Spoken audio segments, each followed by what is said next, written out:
Hi, everybody, and welcome to the Generation XYZ of betting. I've got Shakes and Ollie in the house. Guys, interesting week of football. We saw the return of crowds. We saw Jurgen Klopp say that he had goosebumps. I think it was such a relief to see fans in the stadium, and the impact that it had for teams was quite obvious. Your thoughts on the weekend of football before we get into the good, the bad, and the ugly of the weekend? Yeah, no, I think it was great. There was a lot of goals that were scored, and I really loved the way probably our Liverpool played as well. Loved how Chelsea played, and maybe that's the one thing I probably pick out from this weekend. Fun enough, Chelsea's not in my good, bad, or ugly, but what I will say about them, they showed against Leeds a fight that I'd never seen before, and I think they're gonna go all the way in the title race. I'm not saying they're gonna win it, but they definitely wanna push Liverpool all the way. Yeah, well, Jurgen's dropped that caveat that he thinks Chelsea are favorite, which Frank's playing down completely, and every manager's playing it down. For some reason, no one wants to be the favorite. Shall I start with the good, the bad, and the ugly for me? Yeah. The good for me was Tottenham beating Arsenal 2-0. Not just for that result, but when you look at the last three results, I think they played Man City, they played Arsenal, and they played another top club. Did they not play Chelsea? Yeah. They played Chelsea. And they took 7 out of 9 points, kept 3 clean sheets. Mourinho must be ecstatic. 7 out of 9 points against those clubs. And for me, the 2-0 win over Arsenal was just icing on the cake. And when you look at Son and Harry Kane, who are scoring goals, Kane's set up another 10. That team's really firing right now. And fair play to Mourinho and Tottenham for being top of the league and playing great football. The bad for me was Arsenal. Absolutely, if I'm an Arsenal fan, I wouldn't even enter into the lottery to go and see them play right now. They're just not. They've scored 10 goals, I think, and 3 of them were in their first game against Fulham. Really a team suffering with identity, and so much expected of them with Arteta. So that to me is my bad. And the ugly has to be, for me, West Brom. 1-1, a ridiculous red card, and a team that's going to be fighting for its relegation life, and a guy being sent off, and then when that guy was sent off, the floodgates opened, and they conceded 4 goals, another 4 goals to Crystal Palace. So that was my ugly for the weekend. Shakes, you want to take it away? All right, cool. Let me go away with it. So firstly, I will say my good is Liverpool. Liverpool good because of the way they dealt with Wolves. They really punished them, no doubt. And funny enough, I actually think with the fans coming back, I think when you saw the spirit of Jurgen Klopp at the end of the game, and he's punching and punching and punching, and he did that same thing he's always done, I actually kind of think having the fans back give Liverpool a massive advantage. Yeah. Within the title race because of the crowd at Anfield and them singing "You'll Never Walk Alone," and just they beat Wolves. I mean, this Wolves is no pushover. They're not a pushover side, but 4-0 Liverpool did that with ease, and they definitely could have scored more as well. I will say my bad also has to go to Arsenal, my beloved Arsenal. Bad because Arteta simply fell into Jose's hands. Anyone who didn't even watch the game, you could have scripted how it was going to go. Yeah. Arsenal have all the ball possession. Tottenham defend well. They counter. They score the goal, and that's what happened with both goals. And I don't know. It's almost as if like Arsenal hadn't seen how Tottenham play in their last couple of games. So that was disappointing. I think Arteta was very naive without a shadow of a doubt. And then last but not least, my ugly will have to go to Sheffield United. Sheffield United, these guys, they're not easy to beat, but it doesn't matter if you're not easy to beat. They still lose games. They lost at the very last second with Leicester, and I thought the defender would have done everything to bring Vardy down, but he didn't. He let him run in, and I thought, thought the team would have been desperate for a point, but ugly because you look on the table, as I'm seeing right now, they're the only team with just red completely. Red being L after L after L. You think they were? You think they supported Liverpool? Funny enough, you say that. I don't know if you guys have seen Jurgen Klopp and Chris Wilder have been going at it for some time in the post-match interviews. You know, it's very interesting. It's very funny and interesting. So maybe the L does stand for Liverpool, maybe, but it's ugly because you just look at that color and it's just complete red. You know. Well, 1 point out of 33 points. It's pretty shocking. Yeah, when you put it like that, it's.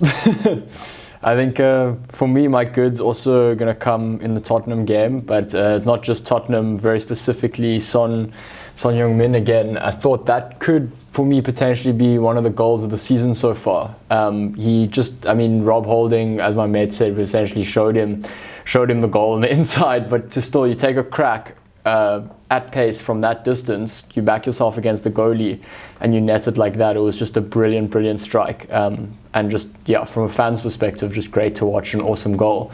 So that's my good. My bad, Wolves.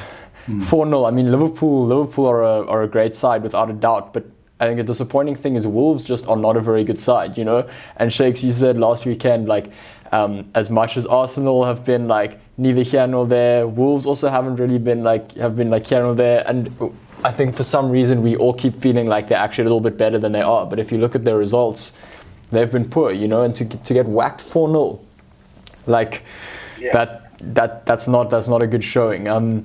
My ugly's actually coming from that game too, and I'm not sure who the player was, but there was a situation early on where there was a foul given to Wolves because it looked like Sadio Mane had kicked the guy's knee in the air, and they replayed it on the VAR, and Mane actually withdraws his leg amazingly to miss the guy while he's mid-air, and in the air the guy just fakes, falls over, rolls around, milks the penalty.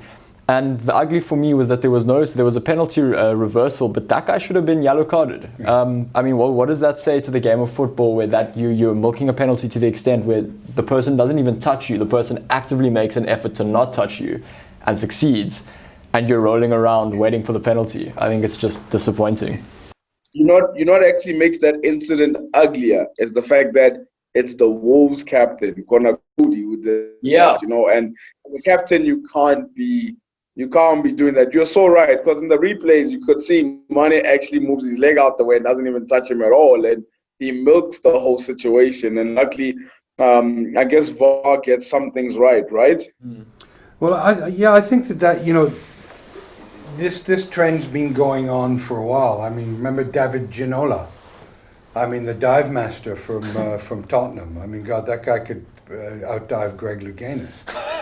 Ever since these Carlos Kickaballs came into the English Premier League, diving all over the place, you know, going down and rolling 4 times, clutching their knee. Someone touches their face, they go down like they're never going to walk again. I mean, the Premier League is full of miracles. You see more miracles of people resurrecting themselves after being murdered than in any other league in the world. So, yeah, I think it's sad to see it creeping back in, but I agree with you. I mean, it is pathetic. Yeah. Well, I guess just indicative of the Wolves' performance in general. Shakes, like you're saying, their captain, you know, going down and milking that situation. Do you really expect them to not then be put away by 4 goals?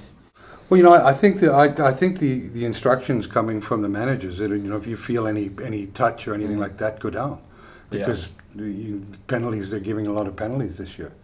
But I mean, it's you know, there's only 7 points. There's only 10 points from 14th in the league to first, which is something I don't think we've ever seen in the Premier League. So it's a very competitive race this year. Yeah, and it really is open. Yeah, no, I think no doubt. I think also one thing I love about is that the league table is starting to shape up a little bit. So you see on the other end, you've got Tottenham, Liverpool, Chelsea, Leicester, Manchester United. I know Southampton is within the mix, but you're starting to see where eventually teams are going to be competing. But it's great to see the fact that the points gap is not that much. But I think after December, that's going to be the telling point because there's a lot of fixtures and a lot of the big boys play each other. So I think after December, we'll be able to see who wins, or not who wins the league, but who is the front runner without a shadow of a doubt. But I must add again, I was impressed with Chelsea against Leeds. I think they could be second if they wanted to. They're a very good squad. They're gelling together really well, and I think they could be second if they want to. Yeah, fair play to Frank Lampard. He came in for much criticism from me in earlier shows, but what can you say? You know, when you're wrong, you're wrong. Well done, Frank. And well done, Jose. You know, it really is a competitive league, and is exciting. All these games have so much meaning now, and you know. And next week maybe Arsenal will get a win against Burnley. But I don't know if I'd bet a lot of money on it though. Well, Kevin. Speaking about that Arsenal, I just wanted to say one thing is that Mikel Arteta, I'm starting to have questions about him. I'm not saying he must entirely go, but if he can't beat Burnley at home, then we have serious questions to ask him. Well, I think this is the worst start that Arsenal have gotten off to in 28 years. So, I mean, he's now owns that record. These are the records you don't want to own. And you can be patient to a point, but you've got to see progress, and you've got to be hitting the back of the net, especially with the quality that they're supposed to have. If they don't beat Burnley, then that's only going to put the pressure up, put the pressure on them more. Nah, Kevin, you're right. Especially the fact that Burnley, Arsenal's playing them at the Emirates Stadium, so fans are back. You're at home and you're playing against a team that hardly can get wins themselves, and they're sitting 18th within the league. I mean, you do not have any excuses not to get 3 points from this game. No, and Burnley fans may be licking their chops at the prospects of playing this shit Arsenal side. You know, maybe you are so right. You're so right. I tell you, Kevin, that one of the most painful things was watching the Arsenal game against Tottenham. I couldn't believe how naive we were. You could have scripted that without watching it. Yeah. Like that's how. Like Jose knew how it was gonna go, and it played that way. And I just thought Arteta would have done something different. Would have done something a lot different. But we played into his hands. And well, football is a lot like sex. It doesn't matter what you have or how much possession you have. It's what you do with it. That is quality. The moment you said that, I looked at Oliver and his eyes lit up a little bit like, oh, okay. Like, well, Ollie's almost 21 and he's still learning, so you know. he's still learning the possession, right? He's learning all about possession. Yeah. Awesome stuff, guys. Yeah. Well, guys, I know it's short and sweet, but that means we've got a bigger show coming up on Friday. So I'm looking forward to that. There's a lot of good fixtures and full 10 fixtures and some more difficult games. But we didn't do too bad this week. We got 5 out of 9.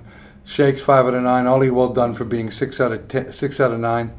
And just have to keep. I'm going to guarantee the two fans I have out there that I'm going to win next week's Premier League predictions. I am going to spend so much time on this Premier League this week that I am going to focus like I've never focused. So I will be looking. I can't tell you the amount of research I'm going to do on this next show. So beware. I'm going for 10 for 10. Let's go! I'm excited. Me too. I just don't show it right now. Well, guys, thanks very much for coming in, and always a pleasure to speak to you guys. And see you Friday for our next show. Yeah, very excited. Thanks, Shakes. Awesome stuff. Thank you guys so much. I'll see you guys on Friday. See you, buddy. Shakes. Cheers, man.